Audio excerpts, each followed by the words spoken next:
Nuevamente otra nueva videoconferencia. Bienvenidos a todos. Le doy la palabra a la doctora Dorotea Fantel, que nos acompaña como siempre para que haga su bella presentación. Bueno, buenas tardes a todos. Antes que nada, por supuesto, muchas gracias Janssen por permitirnos hacer estos encuentros, que son cada vez más interesantes y más importantes para nosotros y los pacientes. Y hoy tenemos realmente un encuentro que es muy, muy importante. Vamos a contar con dos especialistas, dos abogadas de salud.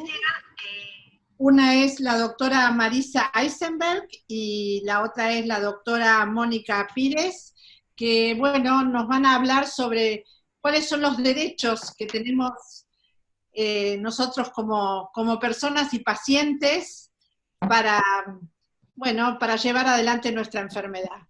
Así que muchísimas gracias por estar con nosotros y Marisa, es tu momento. Bueno, muchísimas gracias por la invitación. Para mí es un placer siempre poder acompañarlos. Marisa, que quisiéramos ir a las problemáticas más puntuales que se presentan a los pacientes para poder optimizar bien el tiempo. Olvidé decir que nos acompaña también Aide González, presidenta de Linfomas Argentina, porque también, bueno, como vos bien dijiste, es una problemática que abarca a todas las patologías oncológicas, y bueno, estamos compartiendo con ellos esta videoconferencia para que también puedan aprovechar de vuestra expertise. Así que si te parece, le doy la palabra a mi compañera Isabel Muñoz, que es quien maneja los temas en nuestra fundación, que ella junto con Aide después también te van a hacer las preguntas más puntuales que preocupan a los pacientes y que nos han ido haciendo llegar.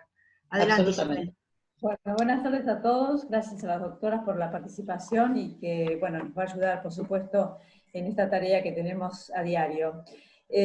Una de las cosas que a veces se presentan son pacientes digamos, de IOMA, que tienen graves problemas con el acceso, pese a haber hecho las intimaciones por carta documento, por un amparo legal, no tienen ninguna respuesta.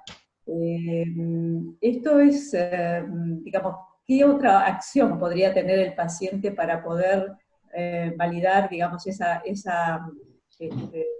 intimación y ver de qué manera puede resolverlo? Nosotros tenemos que tener una base teórica para conocer cuáles son los caminos de los reclamos. Nosotros tenemos obras sociales nacionales, obras sociales provinciales, empresas de medicina prepaga. Cada una de estas distintas configuraciones de prestadores de servicios de salud tiene canales, tiene ventanillas de reclamo diferentes. Las obras sociales nacionales y las empresas de medicina prepago tienen como autoridad de aplicación, y es ante quien deben hacerse los reclamos, la Superintendencia de Servicios de Salud. Bueno, los reclamos administrativos de las obras sociales nacionales, no es el caso de IOMA, porque tenemos otro paquete de obras sociales, son 24 obras sociales provinciales, una de cada provincia. IOMA es la de la provincia de Buenos Aires. Aquí nosotros tenemos, ¿ante quién podemos efectuar el reclamo? Y partiendo de un concepto que es importante también, la resolución de los conflictos en salud no deben tramitarse en un tribunal necesariamente.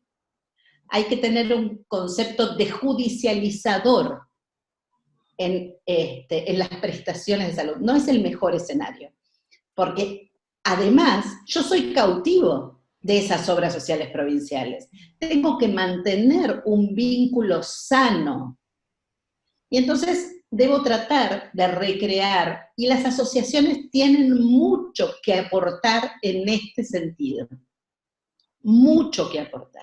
Entonces, en el caso de una obra social provincial, en el caso de IOMA, nosotros tenemos la Defensoría del Pueblo,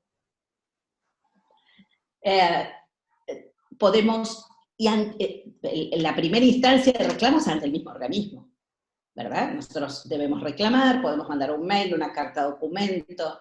Frente a la ausencia de respuesta, yo sé que ustedes han tenido la patología en especial ha tenido una discontinuidad en las drogas, y esto ha provocado un amparo colectivo. Pero bueno, la judicialización es la última instancia. No puede no haber una respuesta a la orden judicial a la provisión de un medicamento. Uno frente a esto también tiene soluciones que están dentro de la justicia, que llegan hasta conductas de denuncia penal al titular de la obra social provincial. Sí. Mónica tiene este tema también muy estudiado. Mónica, no sé si querías aportar algo. Es plenamente como estuvo adelantando Marisa. Realmente lo primero que uno tiene que tratar de hacer es arribar a un acuerdo de manera extrajudicial, además de que es un requerimiento para después poder dar avance a un reclamo judicial. Entonces, la Defensoría del Pueblo es uno de los instrumentos que no se utiliza habitualmente y podría llegar a un acuerdo, porque aparte convocan a reuniones que terminan en algunos casos dando respuesta. En última instancia, y claramente nosotros derivamos bastante a las defensorías del pueblo, ya sea la nacional o las provinciales, para que, como medida de apoyo y de ayuda ante los reclamos. Isa, ¿tenés otra? Sí. Ante la falta de respuesta, vamos a ir avanzando a la pregunta ante la falta de respuesta en cuanto al cumplimiento de una sentencia judicial, está la fijación de astraintes, que es como algo doloroso para y voy a generalizar, tanto sea prepaga como obra social, es lo más doloroso que hay, porque se fija un monto por cada día de mora ante el incumplimiento de una decisión judicial a la cual ya fue notificada. Y con respecto a la denuncia penal, es una multa, perdón. Astraintes es una multa que se le aplica a quien está incumpliendo con una sentencia judicial. Esas multas no son bajas, son multas altas que significan, que generan un impacto económico de gran importancia en cada prepaga u obra social. Ahora, acá Oscar nos pregunta, ¿quién es el que puede obligar a la obra social a hacerse cargo?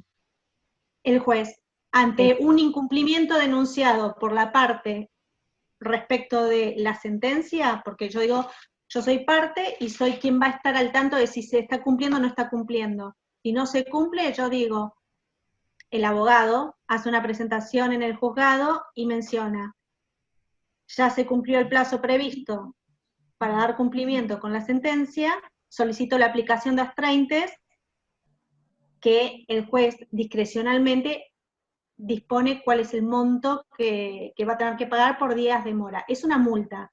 Las multas son onerosas y ante las multas suelen responder dando, cumplimiento al reclamo. Y la aplicación de darle curso a un reclamo penal que va contra el responsable de la obra social, de la prepaga o del organismo que debiera dar cumplimiento con la provisión de una determinada medicación, es un reclamo que tiene respuesta siempre. El funcionario público no quiere tener sobre sus espaldas una denuncia penal y una consecuente inhibición sobre sus saberes. Entonces ya pasamos de un reclamo amistoso a una orden judicial incumplida con una aplicación de una multa y además una denuncia penal. Es ir a lo máximo. ¿Cuál es el máximo que después debe expedirse ante un amparo?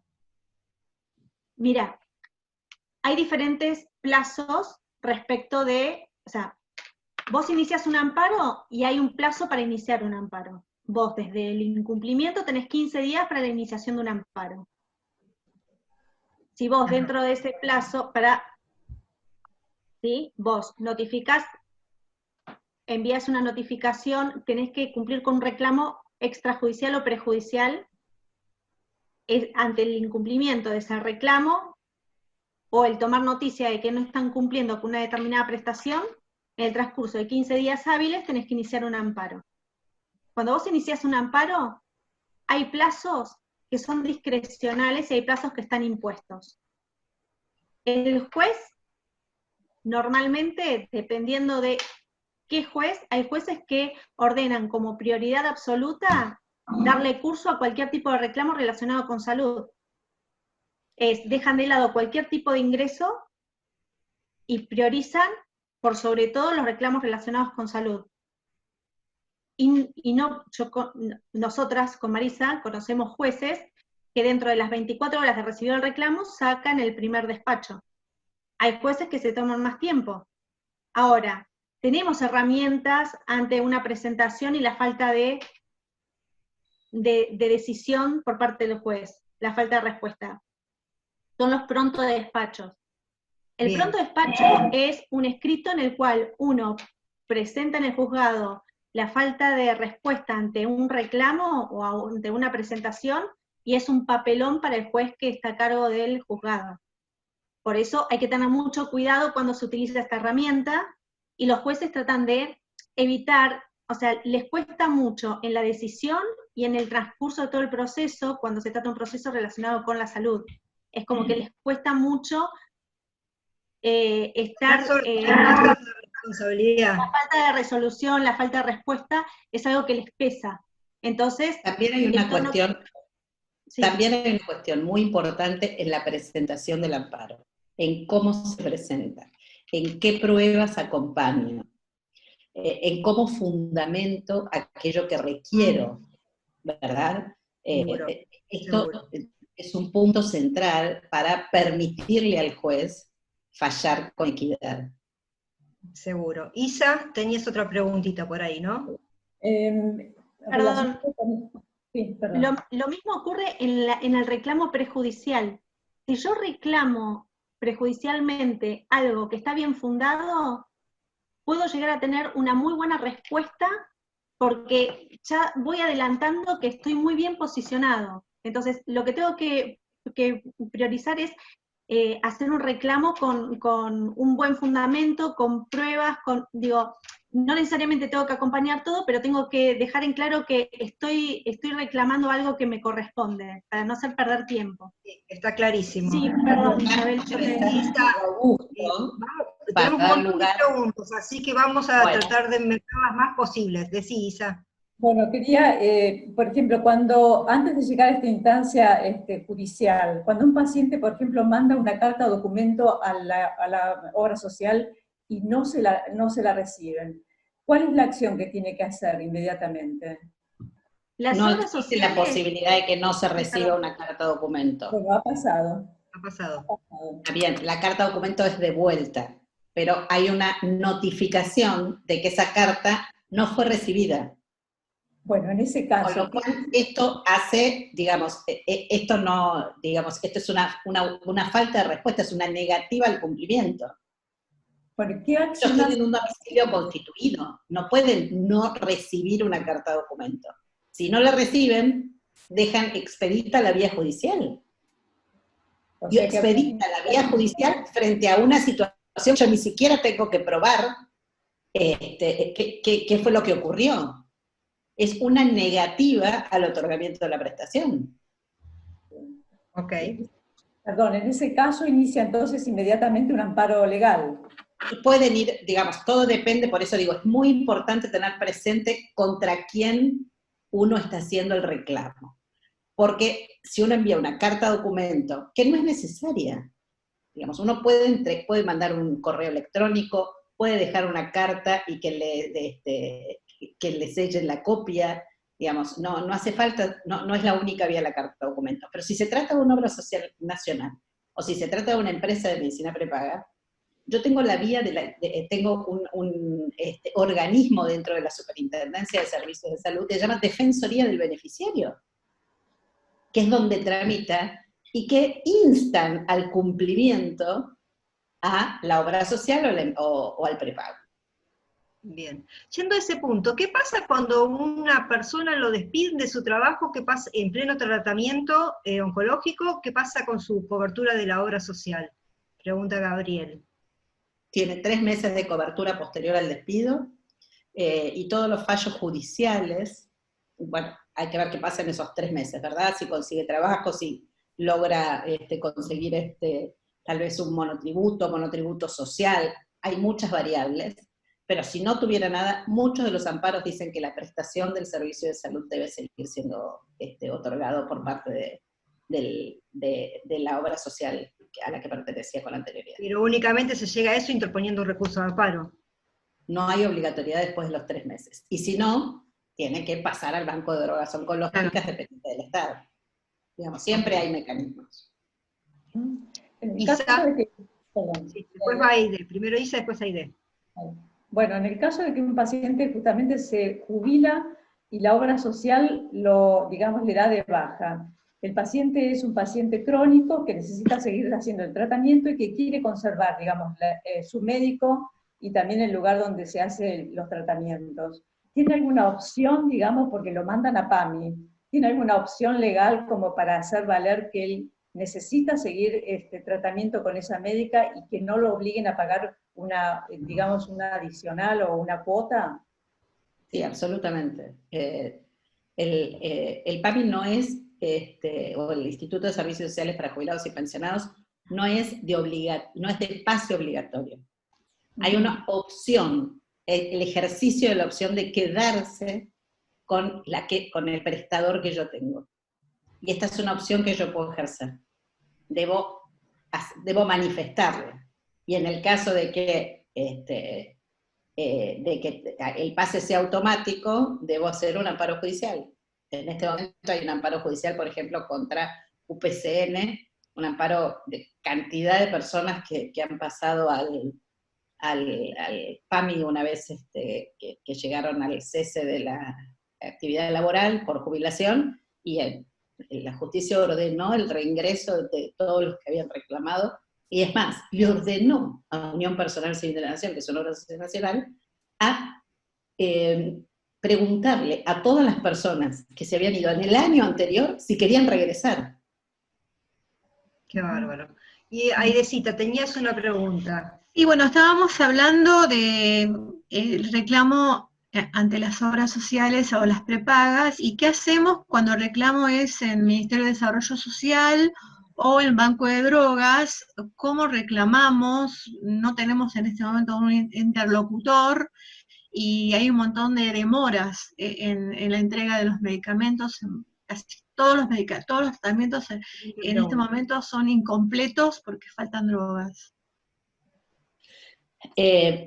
Ahí el tema crucial pasa por buscar quién es la persona que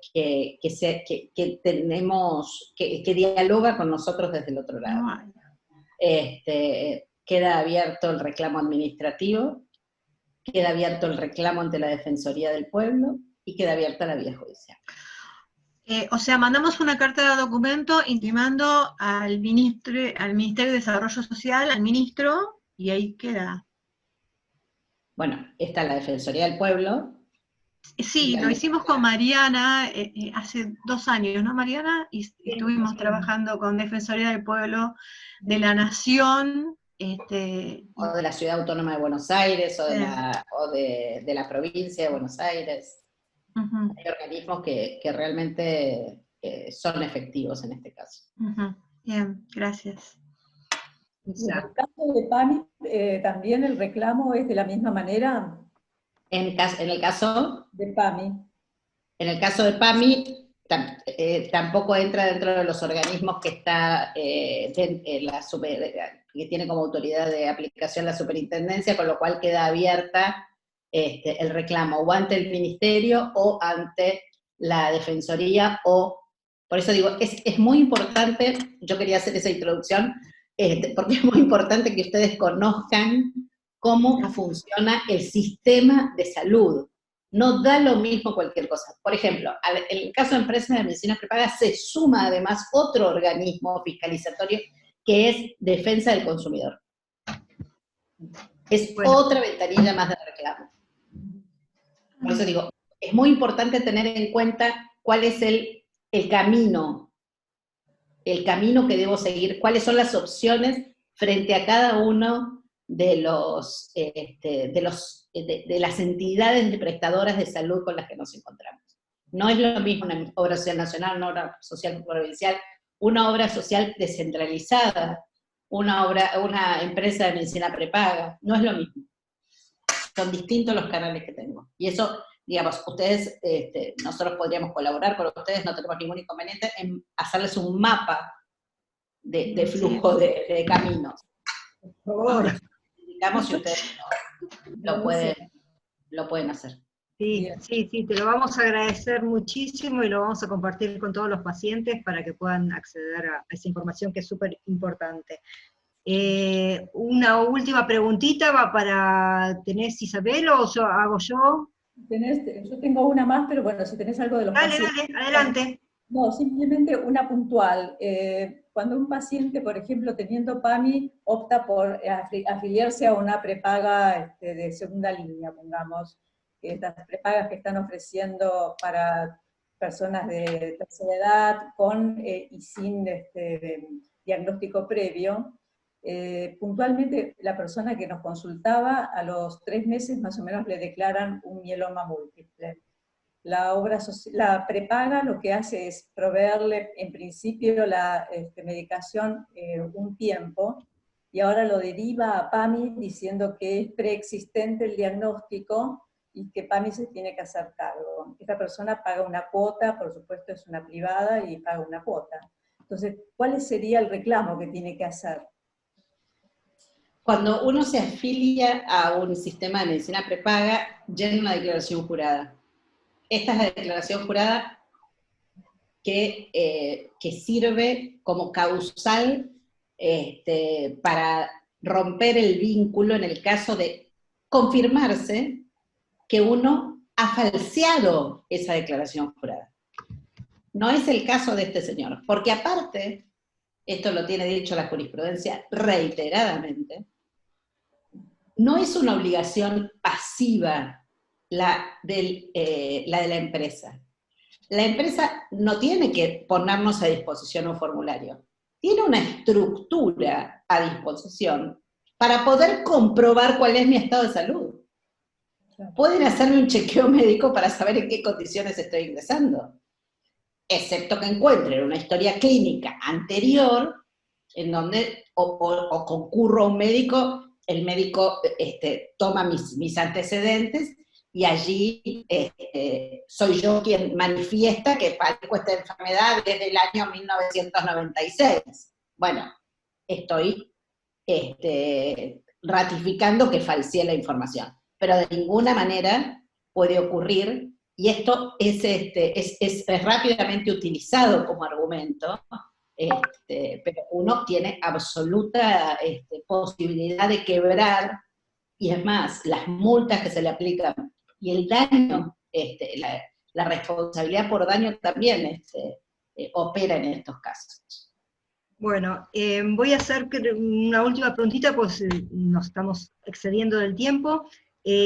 ¿Cómo un paciente puede agilizar la gestión de acceder a la pensión de trasplantado? Que ya hay muchos que lo están tramitando hace más de un año y no le están dando respuesta, no tienen respuesta, no le está saliendo ningún fallo al respecto. ¿Un fallo? No le está saliendo la pensión que les tiene que salir por trasplantados, digamos. Moni, ¿vos tenés idea de fallos? Te hago una pregunta, ¿la pensión por trasplantado es la pensión no contributiva? Sí, es la misma que está otorgada como pensión no contributiva por invalidez laboral que surge del trasplante. Sí, son pensiones que están demorando aproximadamente entre 2 a 3 años. Es una locura, pero están demorando esa cantidad de tiempo, y en algunos casos para la falta de cumplimiento de algunos organismos, hay un método que se está utilizando que no es el indicado, pero a veces al verse obligado a tener que responder, utilizaban el acceso a la información pública que ingresa, o sea, que lo maneja directamente Presidencia, y Presidencia, ante la falta de novedades respecto de algún tipo de beneficio, cursaba al organismo, y esto creo que sigue siendo de la misma forma, cursa al organismo este reclamo de información respecto de este beneficio, y el organismo investiga en qué estado de situación se encuentra esto, y si hay alguna irregularidad, al momento de tener que dar respuesta, activa un poco el beneficio. El tema es que hay una demora de aproximadamente, si fue hace un año, y puede llegar a durar unos... Ahora, si la persona está trasplantada y tiene algunas características particulares que requieren de una pensión inmediata, podría llegar a presentarse un pronto despacho, pero tiene que estar como muy justificada la razón por la cual la persona, de alguna forma, su vida corre riesgo si no accede a este ingreso mínimo, que es mínimo porque creo que son 11.000 o 12.000 pesos el valor de la pensión actual. Clarísimo, doctora Pires, clarísima las dos, doctora Eisenberg también, muchísimas gracias. Bueno. No lo digo yo que clarísimo, sino que estoy leyendo los mensajes y que están poniendo todos que les agradecen y que la verdad que fue clarísima la explicación. Están reclamando el mapa también, así que las comprometemos a que lo compartan para los pacientes, y bueno, cualquier duda seguramente las estaremos contactando. Así es. Doctora Fantel, ¿quiere decir sus palabras de despedida, como siempre, antes de cerrar? No, estás muteada, Dorotea. Estás muteada, Dorotea. Sí. Muchas gracias, realmente creo que fue muy útil, creo que tenemos muchas cosas para aprender, pero bueno, creo que es importante que los pacientes sepan que se los escucha y que se deben hacer escuchar. Creo que eso también es un punto muy importante. Gracias. No, Bueno, por favor. Y no, me gustaría que empiecen tal vez a trabajar en este concepto de paciente, de pasar del concepto de paciente al concepto de ciudadanos sanitarios. Esto, activados, ¿no? Esto me parece que es muy importante. Muchas gracias. Muchas gracias. Adiós. Absolutamente. Muchísimas gracias a las dos. Gracias, Aide González, por acompañarnos. Gracias. Gracias, Aide. No, a ustedes, gracias. Hasta la próxima. Adiós.